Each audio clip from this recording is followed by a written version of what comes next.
tuning in to the online broadcast network, AFTERBUZZ TV. Over 20 million weekly downloads in over 150 countries, and your #1 source for after-show entertainment.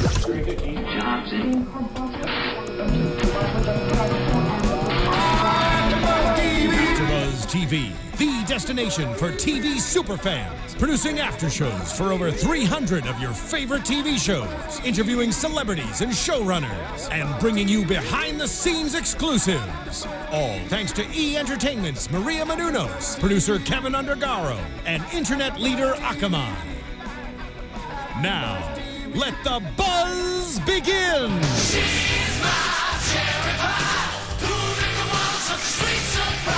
What is up? It's always sunny in Philadelphia, fans. We are amped to be here in the AFTERBUZZ TV studio. Welcome back to another episode.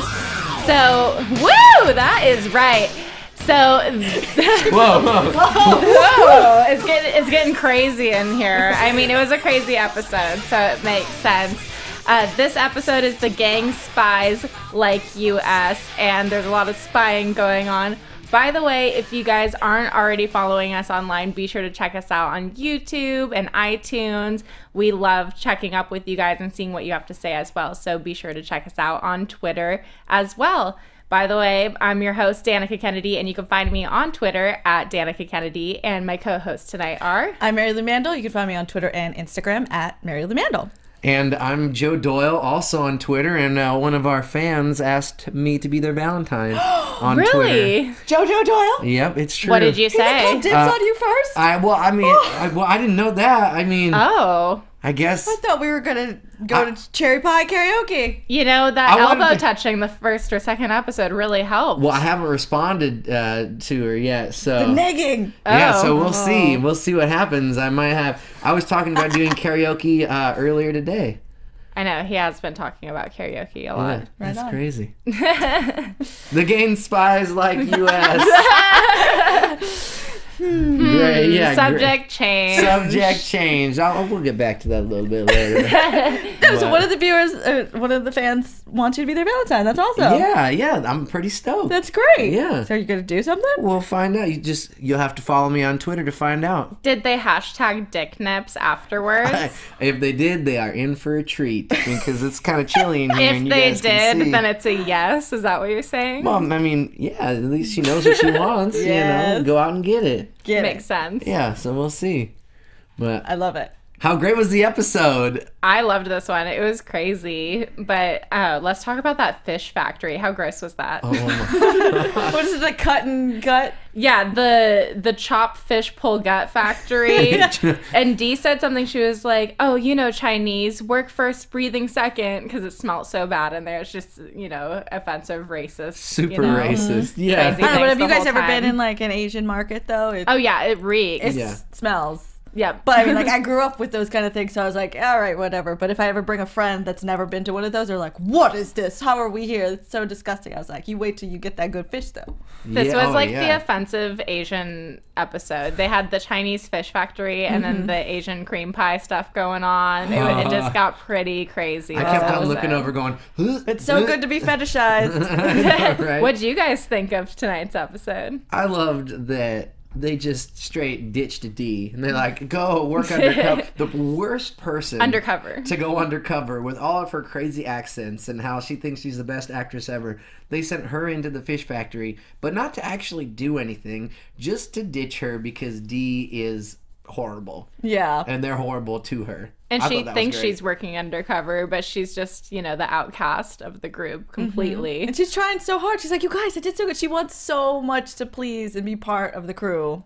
Yeah, I used to do something in junior high. We had a bunch of friends and we would play ditch during lunch, and whoever we didn't want to hang out with during lunch would be, and we wouldn't tell them who it was. We would just randomly pick someone before class, and then we'd avoid them all recess long and lunch long. Oh my god! Bullying at its finest, Joe. Well, no, I mean the next day we would be buds. It was just people that we were friends with, but we would just ditch them one day. Were you ever the one that was ditched? All the time. Are you kidding? I was so slow. So Danica ditched the rest of the episode. It's okay. You're not ditched. It's fine. You're not ditched. You're like Charlie Brown right now. Aww. Yeah, no, I really liked this episode, and like, I don't know, I always love Charlie and his awkwardness. Charlie's my favorite. I mean, he's both of our favorites, I know, but I love how Dee's hair got ripped out again. Didn't that happen not that long ago on the roller coaster when they like go to Jersey? She gets like her dread or like her beads and then ripped when the fish guts fall on her face. Oh, that was nasty. So gross. All the fish guts in this episode were disgusting. And in the fish factory, they were really going for it with their stunts. Oh, yeah. There were 2 big stunts that I noticed today. And so when the forklift slides into the wall, and then like caught there's on fire, and then like the wall cracks open. It's like awesome. Yeah, they're going big this season. And then Dee falls off the ladder, and whoever that stunt woman is, just let's get it. Oh, and man. Before that, when she got her hair stuck and the fish sliding around, there were a lot of fish stunts. Stunt heavy fish factory. This whole season so far, they've really amped up the stunts, you know, the production in general. Like, it's not just the bar, and I mean, of course they're using the bar and just the restaurant they always go to, but they're really branching out with like the plane and, you know, going to all these different places. And I mean, we were talking about that one that was like Birdman last week or the week before. So I like that, you know, once a TV series gets to a certain level, you know, you get carte blanche, you get to do whatever they want. And I think that's really cool, especially for this show, because I'm sure that in the writing room they've had some crazy ideas, and I feel like now that they're in like a position with FXX to just really exploit that and do whatever they want, and I think that's really neat. Yeah, I love seeing it. Like an episode that talks about cream pies, Asian cream pies for freaking whatever you want. Half of the episode. Do you guys out there? I mean, you guys have to know. You know, each of you know what a cream pie is, right? Yeah, it's like the pie you put on the face, right? Like the clowns have. All right, I'm gonna take one for the team. We saw the whole PSA from Pring. I'm gonna lay it out, see y'all can play Joe's it out. Joe's so excited to talk about cream pies right now. Look at the smile what are you talking on his about? face. Okay, so in the sexual community, are you really breaking this down? I am. Well, I mean, I feel like our fans need to diagram. Know. I'm gonna do it classy. Like I'm gonna explain cream pies classy. Classy cream pies. JoJo let's hear this. Classy cream pies. Here it is. Excited to hear this. When a man and a woman fall in love, or get a vasectomy, so that way you don't have to worry about any babies coming out. When a man reaches climax and chooses to reach that climax while in the throes of passion with a lady. And then has that release on the inside. And then it comes out. And it's cream pie. That's what that is. And so classy. I just everyone just like freaking went there, Joe. But I feel like there's some people that were watching, they're Always Sunny fans. They all know what cream pies are, right? I just love that you're like, when a man and a woman love each other, like you're explaining to a child. The like, birds and the bees. You kids, you 9-year-olds at home watching us right now. Well, I feel like that you need to be responsible with your cream pies. You can't just go out and just like, you know, just spread the seed everywhere. Cream pies are for love only. Yeah, love only cream pies, you know, like, or at least there's responsibilities that go with that act. And I'm just trying to inform the public, okay? And if you guys, I mean, I'm sure if you're watching this show right now, you've already watched the episode, but in the episode, Frank and Charlie are like on the opposite team of Dennis and Mac, and Dee's kind of just like off in Fish Factory land. But Frank looks at their browser history when they're spying on them, because first they have this thing of flowers with a hidden camera and it gets thrown away, and they just want to see what Mac and Dennis are doing. So he looks in the browser history and it says Asian cream pie. So they think that they're trying to turn Paddy's pub into an Asian cream pie factory where they're going to sell pies. But that are Asian Big mistake. Yeah. No, they're just watching a bunch of porn and jacking off. Yeah. Like and together? Is that what they were doing? Was that what the implication was? I mean, that would be pretty gay. No, I hope that's not what it was. Is what I was going to say. Everyone thinks that Mac is gay in the show. They keep on referencing that, so. That would be such a big, like, reveal at the end. It's like, oh, they're a gay couple. What? But yeah, like that was, I can't believe that they went on like the line. I wrote it down. They're going to get their cream pies from us. And then it was just Frank and Charlie like brainstorming how, and I just was thinking, that's got to be the nastiest dang thing I've ever heard of. On It's Always Sunny in Philadelphia. I don't think I've heard of anything nastier than all those jokes about those guys' cream pies and how the taste is going to be better because it's from They're going to mix all their ingredients to make one ultimate cream pie to feed to the kids. They kept going on and on about it too. It was just like joke after joke with the cream pies where they're going back and forth. And yeah. They just made it look disgusting the way Charlie was getting way too excited about it too. It's like, okay, calm down, Charlie. Yeah, like he needs to chill because that was but it was great. I wanted unreal. I couldn't believe it. But kids at home, remember, listen to Joe's advice. Lovers only. Yeah. Use a rubber. Responsible. Lovers use a rubber. Yeah. Unless you got health insurance, don't be doing any of those cream pie things. I pay my taxes. I don't want to be paying for all your cream pie mistakes out there. I can't. I knew we were going to be talking about cream pies like this whole episode. The whole time, yeah. We're this is gonna hilarious. get away from it. No, why not? I mean, we were actually going to talk about the restaurant part first, but Joe just got so excited about talking about cream pies, he just jumped ahead. That was going to be like the dessert. I mean, grand finale. You said they were in your user I'm sorry. Your search history. Well, no, that was a lie. It was a lie. Well, I'm.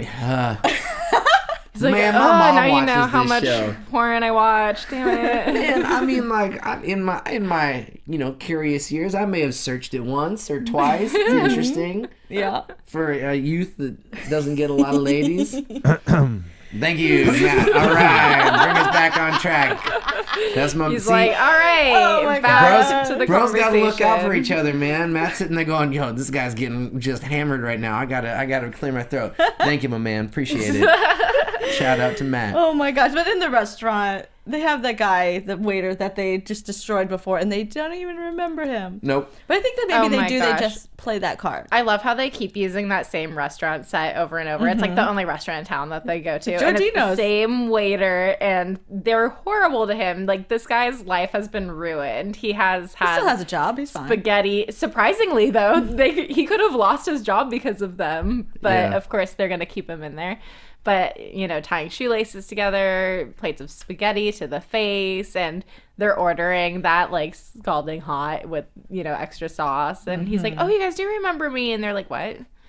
No. No, yeah. Why is that guy acting so weird? Yeah. They're just such horrible people. Like, I actually get kind of angry watching this show sometimes because I'm like, what are you doing? You're messing up your life so much. And then I'm like, actually, this is really funny. It's comedy. I need to calm down. Yeah. That's the point of the show, is that they're horrible people. Yeah. Well, and interesting about the restaurant scene is that I saw this one of the same extras from the previous restaurant scene in the same season in the background again. So just from like a TV show making standpoint, I'm thinking, well, did they just like rent the restaurant out and just go, okay, we're going to film all restaurant scenes for the season in like one day? Or did they just keep bringing the same people back because it's like the only fancy restaurant? Something, inquiring minds might want to know. I'm gonna look it up. I'm gonna search it. I mean, it'd be interesting. I would assume it's a soundstage, like a set, and then they have reoccurring extras they keep using. Yeah. But I know that they shoot most of the stuff in LA and use sound stages for like the bar and the apartment, and they have like the external bar set is just that ghetto kind of outside area in Skid Row. They have like the place, and then they shoot on location a little bit, but I'd assume it's a set, but we should look it up. If any of you guys know at home, be sure to tweet us and let us know. Do it. Because we're interested. Yeah. They should bring us on to be restaurant patrons. I would love to do that. Be in the restaurant, awesome. just hanging out. Get some spaghetti on me, like, who knows? If you're lucky. Yeah, it could get crazy. I love how Charlie tries to flip in the bar. I mean, in the restaurant, too. He's trying to get on everybody's side because he's the wild card. Yeah, you never know. Yeah. Joe and I, we both knew extras in the background, too, which is really weird. It's such a small town here in LA. You kind of, notice familiar faces around, which was funny. Yeah. I always get excited when I see someone I know on TV. I'm like, oh my gosh. Whoa. Go for them. Yeah. But yeah, do you guys have anything else to add about this week's episode? I really liked when Charlie's bringing the flowers in, and he at the door he's like, I'm here to make the apology words I was like, yes, he is. He's such an idiot. Oh yeah, he kept messing up over and over again with moving the flowers too. He was like, Roger that, or whatever he was saying to Frank. A spider crawled into my ear. Yeah. Have you guys ever had one of those like little things in your ear and you just hear one other person, you're trying to have a conversation at the same time? It's weird the first time it happens, and Charlie's an idiot, so I can't imagine him like, as the character trying to figure out how to.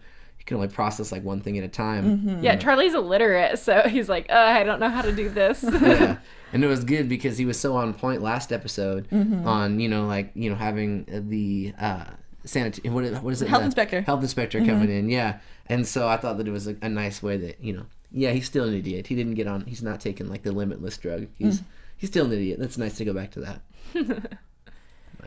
Not to like keep jumping back to cream pie, but I thought it was ridiculous that out of all people that didn't know what that was, Frank's the one that's banging whores, right? Isn't he the one that gets like the most action? He's like the craziest sexually and going to the strip club and stuff. I'm like, I feel like that's the guy that should have that in his search browser. Like he should know before the rest of them. And he really wanted to make actual Asian influenced cream pies and did a whole like commercial on it, which looked quite delicious, the commercial did, but I couldn't get it was just gross the way that they set it up. And then he's like, yeah just real cream pies. Wait, that's what it's for? And then that's when Dee fell off the ladder and all hell broke loose in the factory. I love how they shut down the factory. They weren't doing anything shady at all, but the whole point was, let's see what's going on if they're spying on us. And they just ruined their business for like a good week, Yeah, they were like, we didn't want you to shut it down. We use their Wi-Fi. We need them. yeah, that was great. Those little friggin' just taking advantage of them. That's great. Yeah, because that's what they do. Yep. That's what the gang does. That's true. That's what they do. And it just ruined the business for them. They had, the fire sprinklers going off on all that fish. Ew, they have to throw all that out. There's no way you can just salvage that. Yeah, all the chemicals. They were reputable. I feel like there was like nothing going wrong whatsoever until Dee showed up and she tries to flirt with the manager. Yeah, and then he's just like, you cut the head off, you grab the guts. Like that's all you're gonna do. That's your job. Yeah. I thought she was gonna start doing I thought she was gonna do an Asian accent. I really did. I thought so too. I love when Dee's character gets into the other accents and just, fails miserably. Was it super racist for you? No. Good. I mean, yeah, good. Yeah, let's be racist. Nobody offended. I didn't think it was that racist. Yeah, no, I didn't think it was. I get when it's a comedy and it's a joke. Like it's. Yeah, maybe if Dee did do the accent, it might have pushed it over. Like, ooh, but. Oh, do you think the British folks get offended if she does a British accent? No. I mean, I feel like they get away with it more. Even, we talked about like the whole black-facing thing with this show. It's like, okay, it's because they've set up this universe where these characters are offensive. They are racist. They're racist offensive characters, and they're horrible to everyone. And it's kind of like South Park in that way, where it's like they'll just keep pushing the limit more and more and just get more ridiculous, and everyone loves it because they're not just targeting one group of people, they're making fun of everyone and in different ways with the characters. Like even Dee being like the only woman, they're so horrible to her. They like call her names, all of that. I was like, but that's like the joke. They're racist, they're sexist, they're just mean to every like equal opportunity offenders. Yeah. No, okay. I just thought I didn't think you'd. Thanks for checking in, though. But yeah, that's real sweet. Well, I mean, being a middle class, white male, like I'm always, kind of if something's a little on the edge, I start kind of looking over and just, just in case, you always want to be aware of your surroundings, so, Holding back all the Asian cream pie jokes right now. I'm like, just fish factory jokes. That comes up and he's like, don't look at Marilou. No eye contact. No eye contact whatsoever. This is really tough sitting next to you. I just got eye contact. You haven't. It's okay. It's all right. All right. We're good. Hey, you got to make eye contact if you're talking about all these Valentine's plans out there, especially with Twitter. Are we gonna be Valentines? I was hoping Danica would be my Valentine, but oh, girl. Oh. Galentine's Day. Galentine. I said yes. All right. Thank you. So you guys are gonna go hang out on Galentine's Day. Yeah, because you have Twitter. Well, I know. Screw that. I'm going to Vegas with my friend. Because wasn't that your plan? But now that is my plan. Oh, you're gonna take ticket. Which, by the way, I'm not going to be here next week because I am going to Vegas, and hopefully I'll be partying like the gang and Always Sunny. Yes. Check me out on Instagram. Maybe not. It might be too crazy. No, but definitely. I won't be here in the studio, but these guys got it going on. We're going to miss you. Man the fort. We hope you bring up some like really cool gossip like you did last time you were gone. She was gone, but she still brought us the goods. Yes. Yeah. Told us what's up. So, yeah, we appreciate that. Maybe I'll call in a few drinks in after having please. fun. Do or it. do something like that. That'd Let's be just awesome. like Skype you in. That'd be epic. We should do it. Well, either way, I won't be here physically, but I'll be here in spirit or on the phone. So good. It will be fun. But I think that's pretty much it for this episode. I'd love to jump into some predictions. Yeah. And now, your AfterBuzz TV predictions. This is always ridiculous with this show. Yes. But do you guys have any predictions? Oh my! I have been really we talked about this before, liking Dennis's descent into crazy. Yeah. And I want more. Yeah. I want more. I saw a little hint of it today where he was getting mad at Charlie. He's like, Charlie, just put the flowers down and get it. I was like, no, snap. Please snap. So I'm hoping soon we just see a total breakdown. Nice. Okay. I think my prediction is that there's got to be some kind of banging going on soon. There hasn't been a lot of banging in recent episodes. Either that. No, I'm gonna change it. I'm gonna change it. There's gonna be some accusation of Mac being gay in the next episode again. I like both of those predictions. Yeah. I'd like to see the gang smoke some more weed. They're always drunk. I'd like to see them get a little hippie and, a little more Rasta and chill for an episode. Well, yeah, let's get some drugs in this little. Yeah, that would be pretty fun. More drugs and racism for Always Sunny in Philadelphia. Well, thank you so much for tuning into our after show, and we will see you guys next week. From executive producers Maria Menounos, Kevin Undergaro, Phil Svitek, and the entire AfterBuzz TV staff, we would like to thank you for listening to the AfterBuzz TV network. To watch or listen to other after shows and post comments or questions, be sure to visit AfterBuzzTV.com. I'm Sir Richard Wentworth, and this has been a presentation of AfterBuzz TV. Buzz you later. The views expressed herein are those of the hosts only and do not necessarily reflect the views of AfterBuzz TV or its owners or principals.